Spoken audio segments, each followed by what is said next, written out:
Amen. So tayo po ay nagpapasalamat po sa ating pastor sa tiwala na ibinigay niya sa akin at lalo higit po sa Panginoon.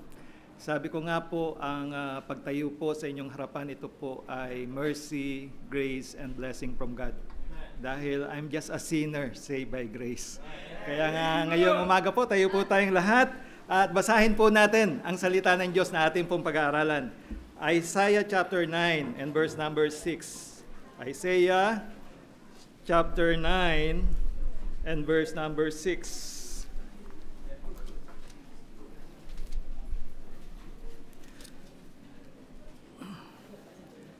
Okay, sabay-sabay po nating basahin na malakas. Isaiah chapter 9 and verse number 6. Okay, ready? Read. For unto us a child is born, unto us a son is given, and the government shall be upon his shoulder, and his name shall be called Wonderful Counselor, the Mighty God, the Everlasting Father, the Prince of Peace. Matthew chapter 1. Buksan po natin sa Matthew chapter 1 at ating pong basahin ang dalawang talata. Verses 22 and 23. Matthew chapter 1, verses 22 and 23. At sabayang pagbasa pong muli tayo. Verses 22 and 23. Ready, read. Now all this was done that it might be fulfilled which was spoken of the Lord by the prophets, saying, Behold, a virgin shall be with child, and shall bring forth a son, and thou shalt call his name Emmanuel, which being interpreted is God with us. Ngayon pong umaga, nais ko pong ihatid sa inyo ang mensahe mula sa salita ng Diyos, the greatest gift, ang pinakadakilang regalo ng Panginoon. Tayo po'y manalangin, muli po aming dakilang Diyos, salamat po sa biyaya, pagpapala at kagalakan na kami nga po sa umagang ito ay makapanambahan sa inyo sa Espiritu at katotohanan. Ama, salamat po sa salita niyo po na aming binasa at dalangin po namin, Holy Spirit, kayo po ang kumilos gumawa sa aming pong mga buhay through thy word na aming pong tatanggapin ngayong pong umaga. Patawad po sa aming mga kasalanan, patawad po sa aming mga pagkukulang. Dalangin po namin ang inyong patuloy na paglinis sa aming pong mga karumihan. O God, dalangin ko po, gamitin niyo po ako. Kung wala po kayo, wala po akong magagawa. O use me for thine glory, O Lord. Salamat po for this great privilege na kami po ay makakapakinig, makakapag-aral muli ng iyong banal na salita. Kayo lamang po ang mataas. Ang lahat po ng ito'y dalangin namin na may pasasalamat sa pangalan po ng aming Panginoong Hesus. Amen. Salamat po. Makakaupo na po tayong lahat. Amen. So, ang sabi po ng salita ng Diyos, Romans chapter 6 verse 23, For the wages of sin is death, but the gift of God is eternal life through Jesus Christ our Lord. Napakahalaga po nung sinabi ng salita ng Diyos, but the gift of God, yung regalo ng Diyos. Kasi nga po mga kapatid, kung wala ang regalo ng Diyos, kapag dumating sa buhay natin yung pagkakataon na parang gusto na nating sumuko, na kung saan sa tingin natin, bumubuti na sana ang kalagayan natin, pero ito na naman, may bagong unos. Ito na naman, may bagong problema. Ito na naman, may bagong sakit. Ito na naman, may bagong atake ang kaaway. Bilang mananampalataya, mga kapatid, bilang ligtas, bilang anak ng Diyos, hindi po dapat nating tingnan yan na permanente. Kaya nga, kundi dapat po nating tingnan yan na dumadaan lamang. Kaya nga, wag po nating kalilimutan yung sinabi ng Bible, Emmanuel, God with us. Kasama natin ang Panginoon. Kaya nga, ang bagyo, mga kapatid, dumadaan lang yan. Kaya nga ang tawag natin pinagdadaanan kasi dumadaan lang. Kaya nga, di ba, kapag nga yung langaw dumadaan sa harapan natin, pinapalis natin para umalis agad. Ganon din po sa buhay natin. Ang ibig pong sabihin, yung pinagdadaanan natin, huwag nating uupuan yan. Huwag tayong tatambay dyan dahil dadaan lang yan. Ang sabi ni Apostle Paul, 2 Corinthians chapter 4 verse 17, for our light affliction, which is but for a moment, worketh for us a far more exceeding weight of glory. Pansinin niyo po, but for a moment. Ibig sabihin, pansamantala lang. Ibig sabihin, temporal lang. Ibig sabihin, doon sa verse 18, yung mga bagay na nakikita, temporal, subject to change. Kaya nga, sabi ni Apostle Paul, sabi ng Bible, Romans chapter 8 verse 18, for I reckon that the sufferings of this present time is not worthy to be compared with the glory which shall be revealed in us. Present time. Ibig sabihin, pansamantala lang yung suffering. Kaya nga napakalaga, kasi nga po, tinan niyo po, kung tatambayan natin yung pinagdadaanan natin, paano tayo makakapaglingkod ng maayos? Paano tayo magiging blessing sa iba? Paano tayo mag-excel sa gawain ng Panginoon? Kasi nga po, kapag inisip natin na permanente na yan, manghihina tayo at panghihinaan tayo ng loob.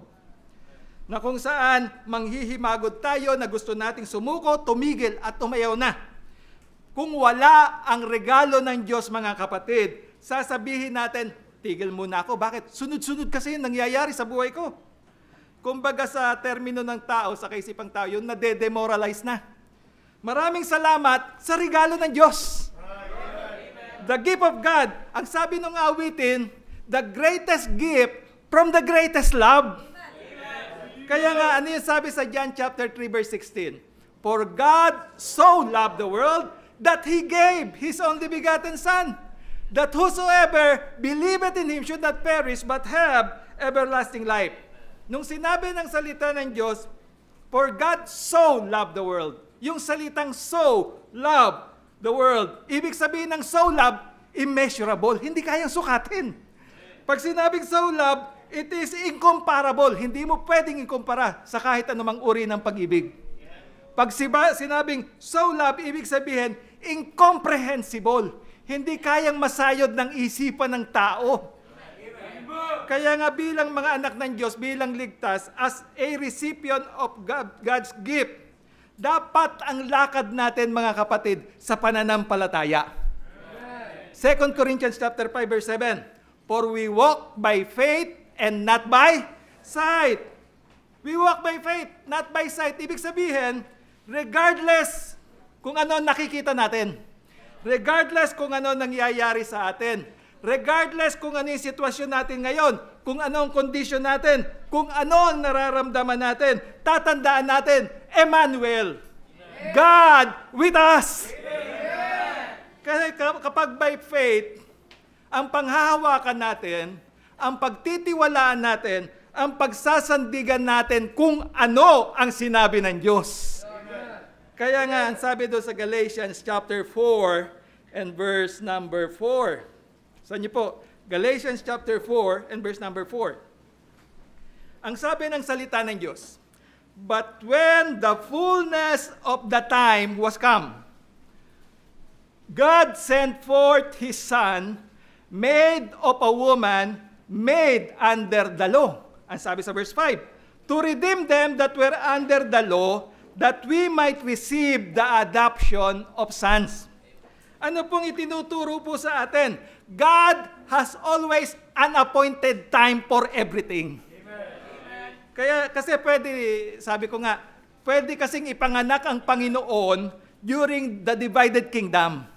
Pwede rin namang ipanganak ang Panginoon during their exile. At pwede rin ipanganak ang Panginoon doon sa kanilang pagbabalik sa kanilang lupain.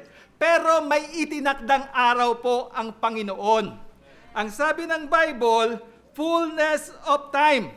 Yung kapuspusan ng Panginoon ng panahon, yung God's perfect time, ipinanganak ang ating tagapagligtas.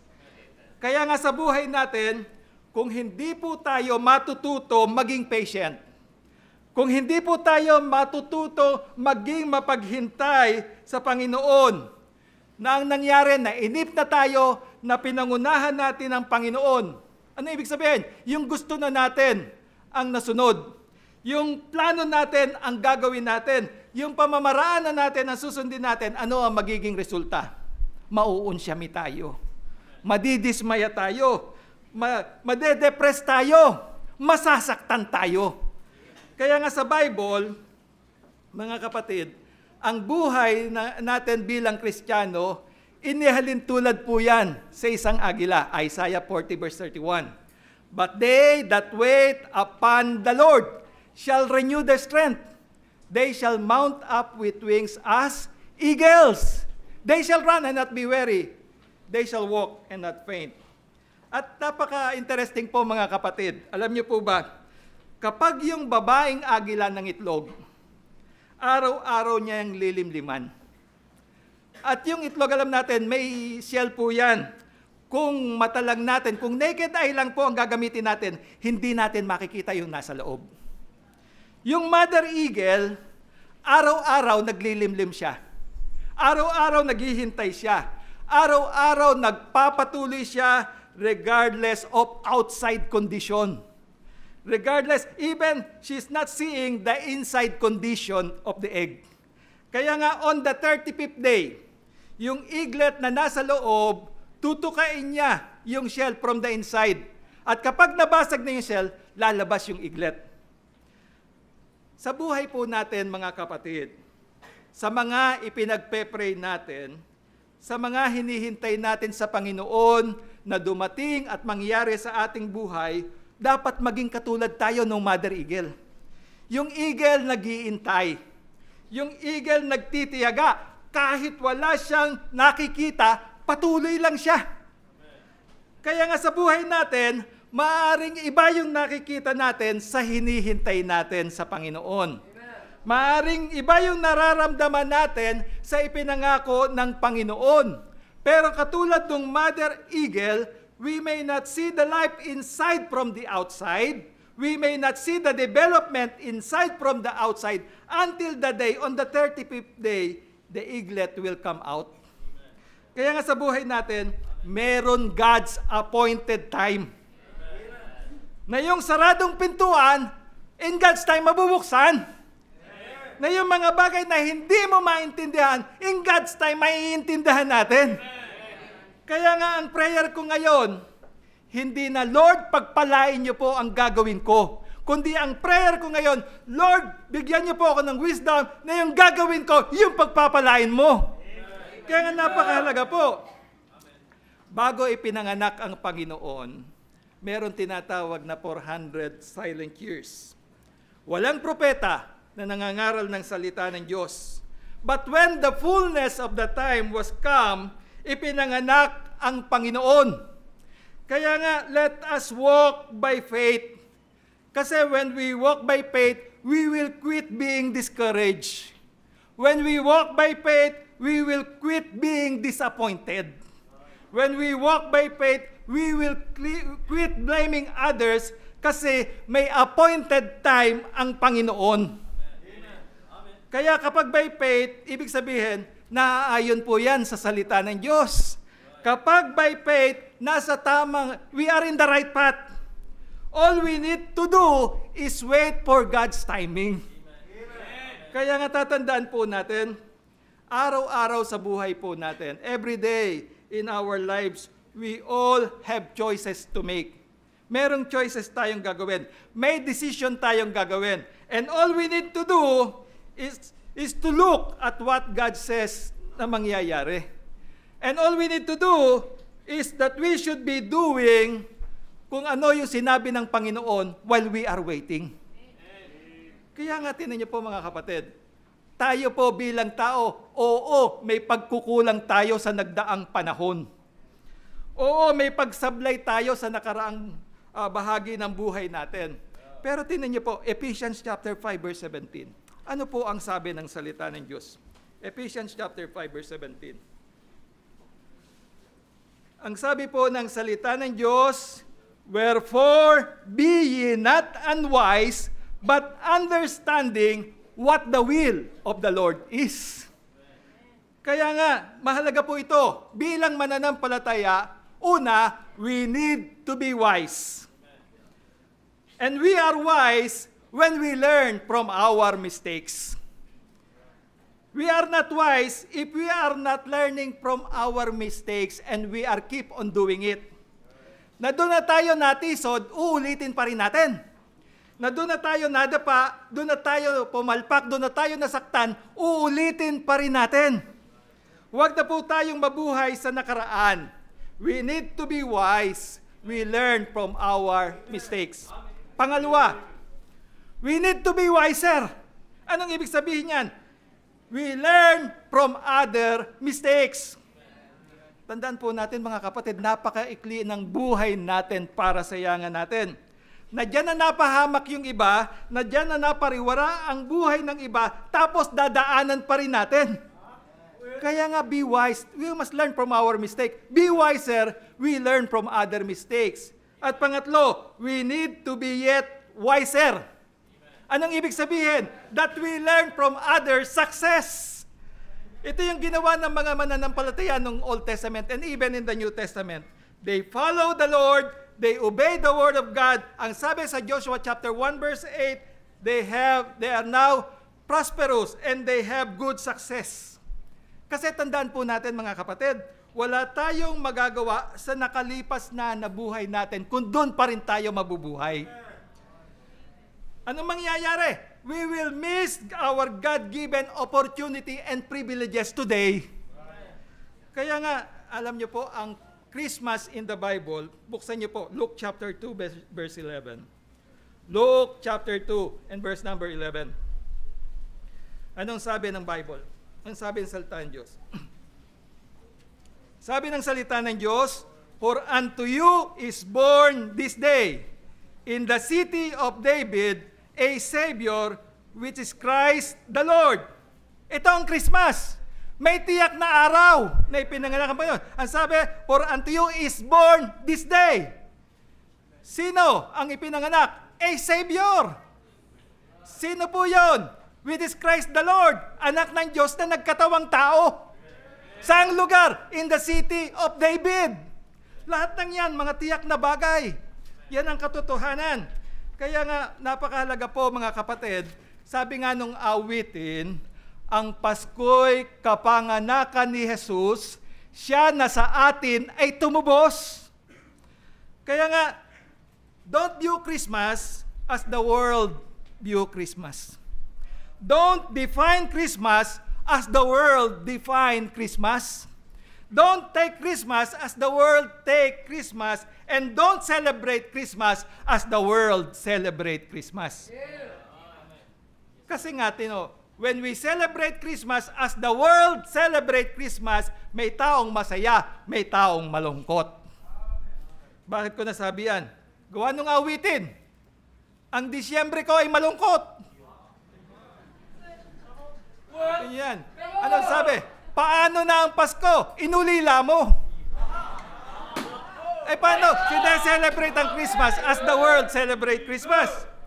Yung iba naman dismayado. Paano ko nasabi yan? Eh gawa nung awitin. Pasko na naman, bakit lumisan ka? Sabi nga ng isang awitin, lumipas ang Pasko, hindi ko naramdaman. Dismayado. Bakit? Wala yung girlfriend niya. Yan ang sanlibutan, no?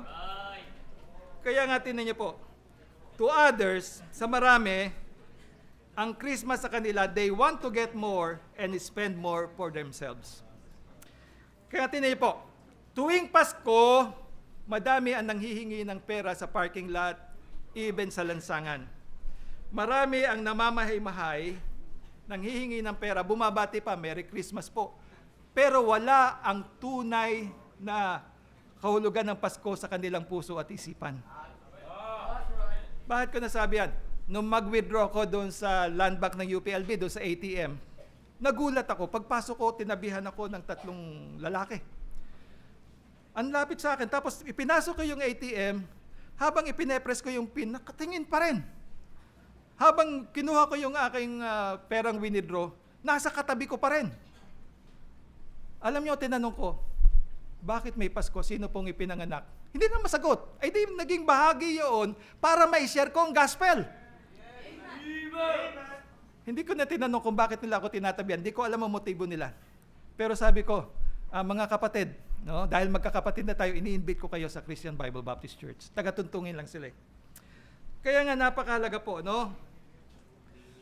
Without the true meaning of Christmas. Kasi, tandaan po natin mga kapatid, Christmas is not defined by decorations. Christmas is not defined by bonuses. Christmas is not defined by shopping. Christmas is not defined by having new clothes, new shoes, and new gadgets. Hindi po masama yan. Yung bonuses, yung cash gift, yung mga bagong sapatos, bagong damit. Kung masama yan sa inyo, ibigay nyo sa akin. Wala namang problema.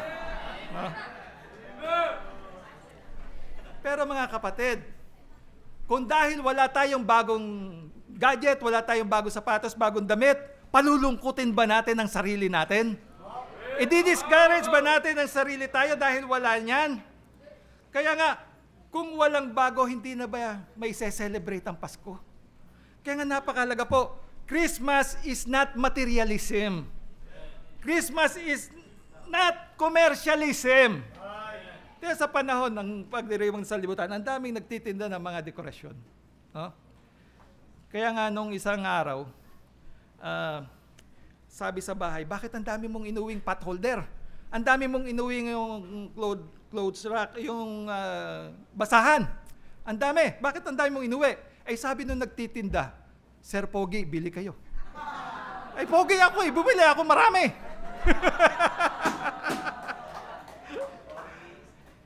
Kaya nga tinan niyo po, ang Christmas, though it is not written in the Bible na December 25, but it is the time when we commemorate and celebrate the birth of our Savior. Kaya nga, for unto you is born this day.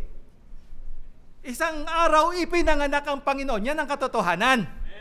Kaya nga nagkakasala ba tayo pag celebrate natin ng December 25? Hindi po. O di celebrate natin January 25? Hindi rin. Pero tandaan po natin, kahit anong araw i-celebrate ang Christmas, Christmas is still the good news of Christ. Kaya nga, tingnan niyo po, He did not send a representative. Hindi siya nagpadala ng representative. He came Himself. Emmanuel, God with us. Kaya nga sabi ng Bible, doon sa Luke chapter 2 and verse number 20, ang sabi ng Bible sa verse 17, yung mga shepherds, and when they had seen it, they made known abroad the saying which was told them concerning this child. Itong mga shepherds, sabi sa verse 20, they were glorifying and praising God. Doon sa verse 17, they proclaim what they have seen and heard. Kaya nga, Christmas is still the good news of Christ. They were witnessing to others about the good news. Sa panahon natin, we are doing soul winning. We are witnessing to others the true meaning of Christmas. Kaya nga tingnan niyo po, sa December 22, mag-i-invite tayo ng mga tao para yung mga tao mapakinggan nila the gospel of Christ. Kaya nga, Emmanuel, God with us, the greatest gift from God is the Lord Jesus Christ. That is Christmas. Ipinanganak ang Panginoon. Kaya nga, how the world celebrate Christmas, makikita natin, videoke. Anong inaawit? Kung liligaya ka sa piling ng iba. Kaya nga, ano pa? Inuman araw at gabi. Kapag nagkasakit sa lungs, nasira ang kidney, nadamage ang liver, sisisihin pa ang Panginoon. Kasi, sa iba naman, Christmas is about money. Pupunta ako kay Gob, pupunta ako sa mayaman doon sa lugar natin. Hindi po ganyan ang Pasko. To many of the children, it is about the Rudolph, the red-nosed reindeer. Sa mga bata, it is about Santa, it is about Frosty the Snowman. Anong tinuturo niyan? Ang Christmas became a fairy tale to them. To many, it becomes a romantic love or love story. Kasi yung awitin, you're all I want for Christmas. Tingnan niyo yan.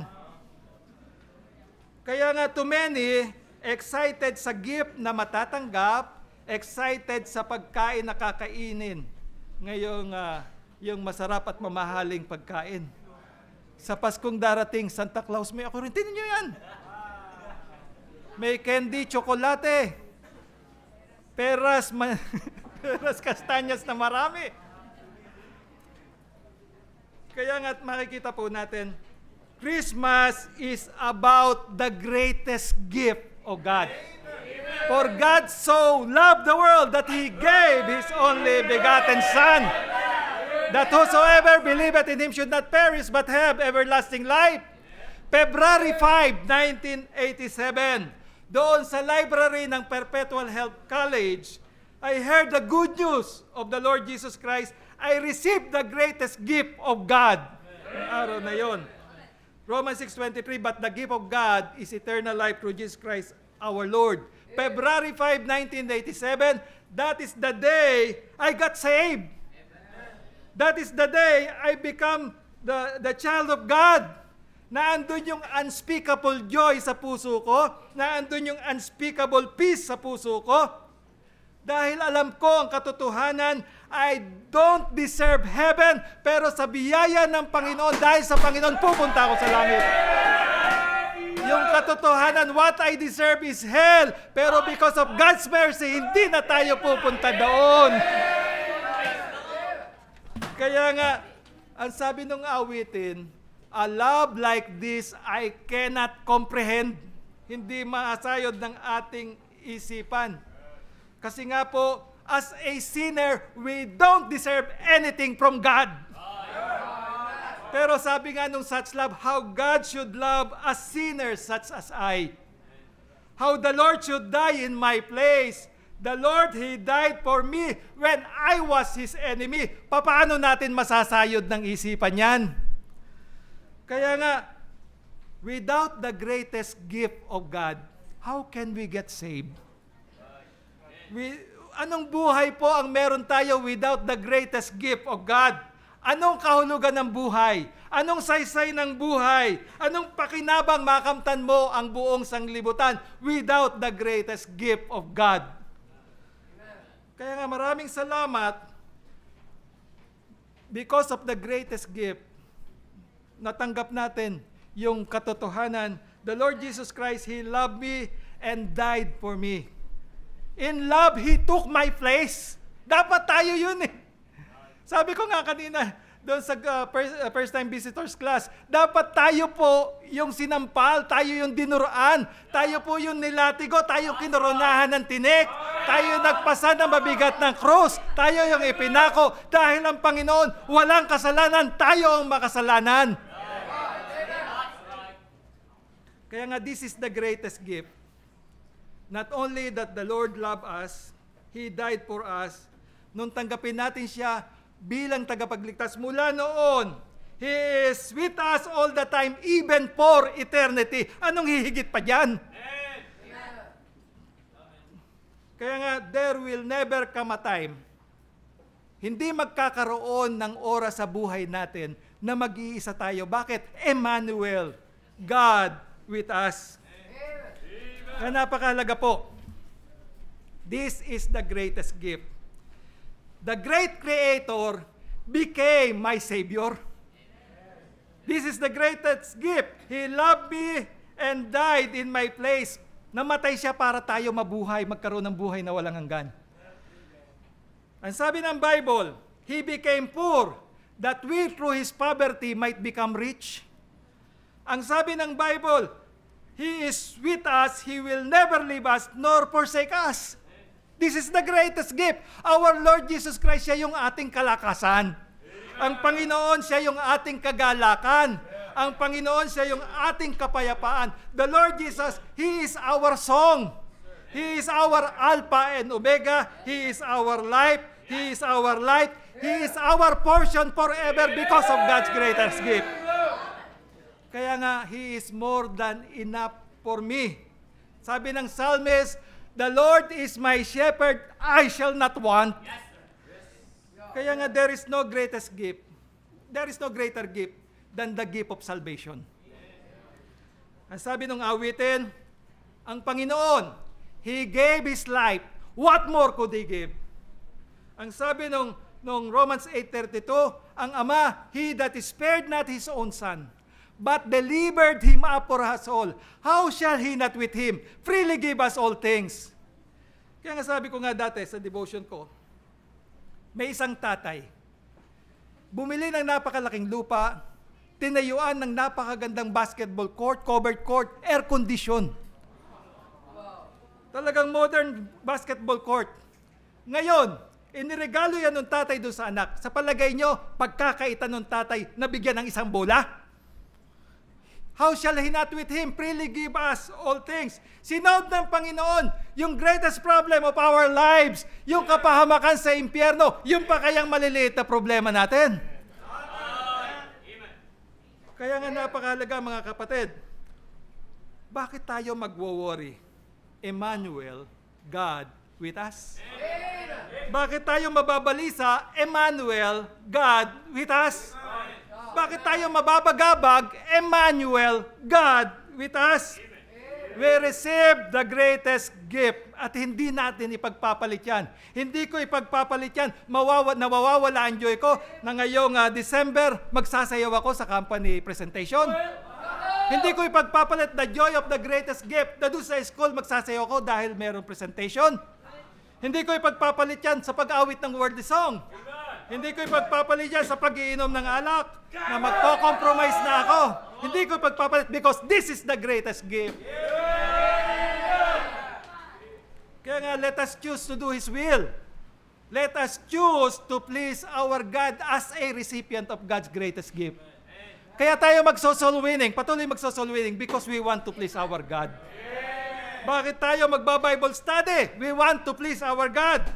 Bakit paghahandaan natin our Christmas gift to our Lord Jesus Christ? Kasi nga, nung tinitingnan ko po ito, naalala ko si Mary. Yung pinaka-precious ointment of spikenard na sabi ng Bible, very precious, napakamahal. It costs 1 year's salary ng isang manggagawa. Pero makikita po natin yung contrast ni Mary at ni Judas. Si Mary, tumingin siya doon sa binibigyan niya. Si Judas, tumingin doon sa halaga nung ibinigay ni Mary. Kapag tumingin ka, kung kanino ka mag-aalay, baliwala ang halaga. Ibibigay mo yung pinakamahalaga sa iyo. Kaya nga napakahalaga po, sa usaping giving, tatandaan po natin, John chapter 3 verse 16. For God so loved the world that He gave His only begotten Son. Ang tindi ng pag-ibig, nahayag sa tindi ng ibinigay. Kaya nga makikita po natin, we receive the greatest gift. Kaya magdadala tayo ng bisita. Mag-aakay tayo ng kaluluwa. Hindi natin kaliligtangan, pababayaan ang pagtitipo natin bilang simbahan. Kahit tumapat pa yan ng December 25, aattend pa rin tayo. Kahit tumapat pa yan ng January 1, aattend pa rin tayo. We will continue worshiping our God. Kasi nga po mga kapatid, meron nagsabi sa akin, aattend ako para mawala ang problema ko. Sabi ko, brother, hintay lang. As long na naandito tayo sa lupa, we will never be problem-free. Aattend ako para hindi ako mamroblema. Kasi God has the solution in His Word. God will give me wisdom through His Word kung paano ko i-deal ang problema ko. Kaya nga napakahalaga, no, mga kapatid, na kung saan makikita po natin, merong mga magpapa-counsel kay pastor. Pero after the service, ang sabi niya, hindi na po. Bakit? Dahil yung ipapa-counsel ko, sinagot na sa Sunday school lesson. Yung ipapa-counsel ko, sinagot na ng Panginoon through preaching. Kaya nga makikita po natin mga kapatid, kung walang kapanganakan ng Panginoon, walang mamamatay na tagapagligtas sa krus. Kung walang namatay na tagapagligtas sa krus, walang tagapagligtas na mabubuhay muli. Kung walang tagapagligtas na nabuhay muli, sabi ng Bible, wala tayong kaligtasan. Sabi ng Bible, we are yet in our sins. We are still the servant of sin. Walang pag-asa, walang buhay na walang hanggan. We will forever perish in hell. Kaya nga sabi doon sa Luke chapter 16, the rich man died. Anong kasunod? And in hell, he lifted up his eyes being in torment. Pero maraming salamat sa Panginoon. Because of His greatest gift. Anong sabi ng Bible? For the Son of Man is come to seek and to save that which was lost. Anong sabi sa 1 Timothy chapter 1 verse 15? This is acceptable and worthy of all acceptation that Christ Jesus came into the world to save sinners. Kaya nga dito po ang dahilan kung bakit tayo naligtas. Kung bakit tayo naging mga anak ng Diyos. Kaya nga as I meditate this truth, but as many as receive Him, to them gave He power to become the sons of God, even to them that believe on His name. Amen. Which were born not of blood, nor of the will of the flesh, nor of the will of man, but of God. Amen. Ang tayo napabilang sa pamilya ng Diyos by birth. Tayo napabilang sa pamilya ng Diyos by adoption. Ano pang hahanapin natin? Naawa nga ako dun sa isang leader ng sekta. Kine-claim niya that he is an appointed son of God. Isipin nyo, appointed lang, nakakaawa. Tayo by birth and by adoption, anak ng Diyos. Kaya nga, sa ating mga bisita, tinanggap mo na ba ang regalo ng Diyos? But the gift of God is eternal life through Jesus Christ, our Lord. Ang kaligtasan, hindi sweldo na dapat mong pagtrabahuhan. Ang kaligtasan, hindi rin premyo na dapat mong panalunan. Ang kaligtasan, regalo ng Diyos na dapat nating tanggapin. Kaya natin Luke chapter 2 and verse number 10. Ang sabi ng Bible, and the angel said unto them, fear not, for behold, I bring you good tidings of great joy, which shall be to all people. Fear not. Bakit? Because the Savior came. We will no longer have to live our lives in fear. Bakit po? Nasa atin yung presensya ng Panginoon. Sabi nung awitin, He is with me each night and each day. Ang sabi nung, bakit tayo matatakot? Nasa atin yung kapangyarihan ng Panginoon. Ang sabi nung awitin, Jesus is King, He controls everything. Bakit tayo matatakot? Naandun yung pangako ng Panginoon na hindi niya tayo iiwan, hindi niya tayo pababayaan. Tandaan po natin, Christ's coming is the fulfillment of God's promise. Bakit? Anong sabi sa Titus 1 and verse number 2? In hope of eternal life, which God that cannot lie promised before the world began. Kaya nga napakahalaga po. Because of our Savior, ang sabi ng Bible, we are complete in Him. Our God, our Lord, He is our sufficiency. Our Lord, He is our righteousness. Napakinggan natin, His robes for mine. Tatayo tayo sa harapan ng Panginoon. Hindi natin dala ang ating katuwiran na maruming basahan. Ang dala-dala natin ang katuwiran ng ating tagapagligtas. Kaya nga, we are in the palm of His hand. Tingnan niyo po, bilang ligtas, bilang anak ng Diyos, tayo ay nasa kamay ng Ama, tayo nasa kamay ng Anak, we are sealed by the Holy Spirit. Kaya nga sa usaping problema, our God is bigger. Sa usaping karamdaman, our God is bigger. Sa usaping pangangailangan, our God is bigger. Natatandaan ko yung inawit dati doon sa Timugan, yung special number. Ang sabi nung awitin, there is no problem too big that God cannot solve it. There is no mountain too tall that God cannot move it. There is no storm too dark that God cannot calm it. There is no sorrow too deep that God cannot soothe it. Kaya nga, makikita po natin mga kapatid, kundi tayo nagkasakit, how can we experience God's healing? Kung hindi tayo nagkaroon ng matinding pangangailangan, how can we experience God's provision?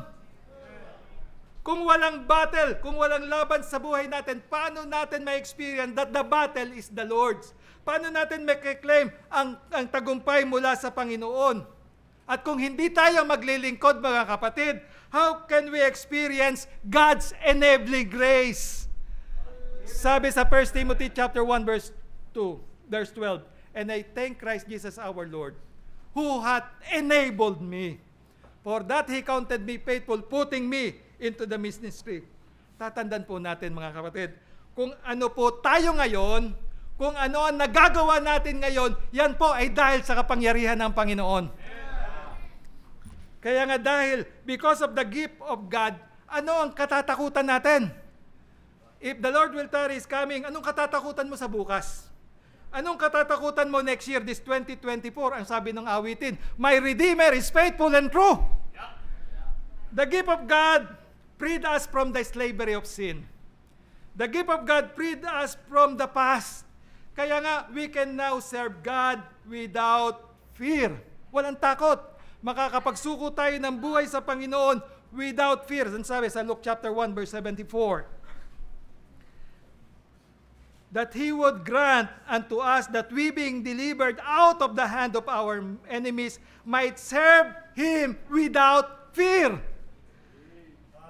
Kaya nga, makikita po natin sa lahat ng gagawin natin, we will depend on God alone. Sa soul winning, sa Bible study, we will depend on God alone. Sa pagdadala natin ng kaluluwa, sa ating involvement, sa ating prayer, we will depend on God alone. Kasi nga po, sa ating panalangin, we poured out our heart to the Lord. Lahat ng saloobin natin, yung nasaktang damdamin natin, I will bring to the Lord in prayer. Kaya nga, I will not post yung aking saloobin, yung nasaktang kong damdamin sa Facebook. Isipin natin, yung hinanakit, yung sama ng loob, yung reklamo, huwag mong i-post sa social media, ilapit mo sa Panginoon sa panalangin. Kaya nga, ano sabi sa Matthew 7 verse 25? Matthew chapter 7 and verse number 25. Ang sabi ng Bible, and the rain descended, and the floods came, and the winds blew and beat upon that house, and it fell not, for it was founded upon a rock. Napakahalaga po nito, mga kapatid. Sa buhay po natin, darating ang ulan na papatak sa bubong ng pananampalataya natin. Sa buhay natin, darating yung malakas na hangin na hahampas sa dinding ng pananampalataya natin. Darating yung baha na susuot doon sa pundasyon ng ating pananampalataya. Pero dahil nakinig, ginawa ang salita ng Diyos, nakatayo pa rin. Bakit? Ang tindi ng hugupit, ang tindi ng ipagyadig, pero mas matindi ang pundasyon. Ano yun? Salita ng Diyos. Kaya nga, the reality of Christmas is the Lord Jesus Christ. Dahil sa Kanya, kaya tayo naligtas. At dahil din sa Kanya, kaya tayo may buhay at mabubuhay. Sabi sa Colossians chapter 3 verse 4, He is our life. Thank God for the greatest gift. Kaya ako magpapatuloy na magalak, kaya di ako magko-compromise because the Lord Jesus Christ is my life. Kaya yung mga maling desisyon natin sa nakaraan, mga kapatid, yung maling ginawa natin sa nakaraan, ang sabi ng awitin, the Lord redeem us from all our guilt and shame. Redeem, o praise His name. Kaya nga napakalaga. Kung lumayo man tayo, kung nalihis man tayo, kung nalimig man tayo, isipin na lang natin yung Sunday school kanina, si Peter. After nung discipline ng Panginoon, ano ang sabi ng Panginoon kay Peter? Labes daw, hindi siya sinumbatan ng Panginoon. Hindi ipinamukha ng Panginoon yung maling ginawa niya. Hindi siya ipinahiya ng Panginoon. Ang tanong ng Panginoon, labes daw me more than this? Then feed my lambs. Ano itinuturo sa atin? Ang Panginoon din dapat ang dahilan kung bakit tayo babalik sa kalooban ng Panginoon. Yung pag-ibig ng Panginoon ang dahilan kung bakit tayo maglilingkod muli. Tatandaan po natin, sabi sa Ecclesiastes, pursuit of wealth and happiness without the Lord is vanity. Christmas is about the good news. Christmas is about the Lord Jesus Christ. Kaya nga ang awit natin, joy to the world, the Lord is come. Kaya ang ating ibinabahagi sa mga tao, that only Jesus saves. Kaya nga, the greatest need of man, alam nyo, the need for a Savior. Kaya nga, this is the message of Christmas. Because of love, the Savior came. Kaya nga, ipinanganak ang Panginoon dahil mahalaga tayo sa Diyos. Ipinanganak ang Panginoon dahil minahal tayo ng Diyos. Ipinanganak ang Panginoon para hanapin tayo at iligtas ng Panginoon. He knows everything about us and yet He loves us. Sapat na ito sa akin para magpasalamat at magpuri sa Panginoon magpakailanman. Kaya nga, I received the greatest gift from God. Sapat na ito para ako sumunod sa Panginoon. I received the greatest gift from God. Sapat na ito para maglingkod ako sa Panginoon. I received the greatest gift of God. Sapat na ito para magtapat ako sa Panginoon. Kaya nga mga kapatid, kapag naunawaan natin the meaning and message of Christmas in the light of the Word of God, we will know also the meaning of God's blessing. We will know also the meaning of contentment. Kasi maunawaan natin, malalaman natin kung gaano tayo pinahalagahan ng Panginoon. Kaya nga, maunawaan natin, malalaman natin the reason to sing.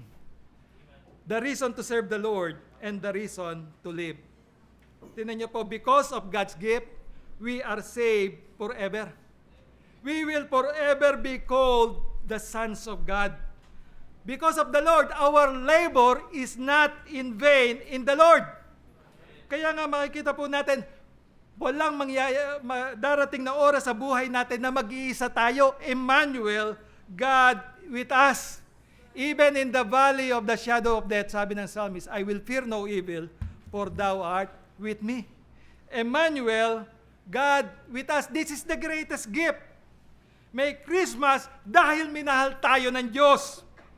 Ito yung babaunin natin, araw-araw, linggo-linggo, buwan-buwan, taon-taon, even this coming 2024, if the Lord tarry is coming, even for eternity, minahal tayo ng Diyos.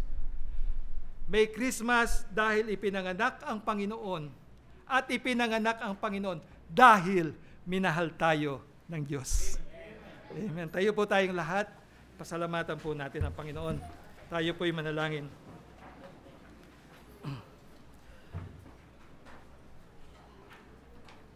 Let's pray. Father, we thank Thee. Marami pong salamat. Napakabuti niyo po, napakadakila niyo po. Salamat po for the greatest gift. Salamat po sa aming tagapagligtas, sa aming Panginoong Hesukristo, na naparito, ipinanganak upang hanapin at iligtas kaming mga makasalanan.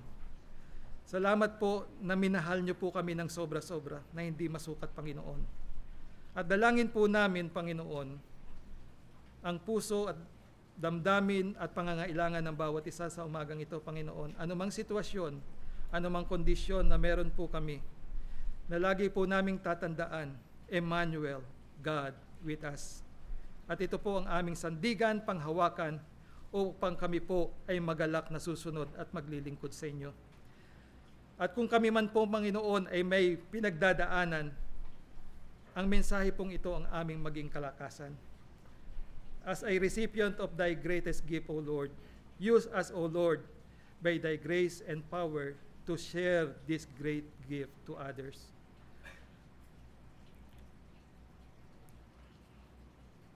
Salamat pong muli, Panginoon.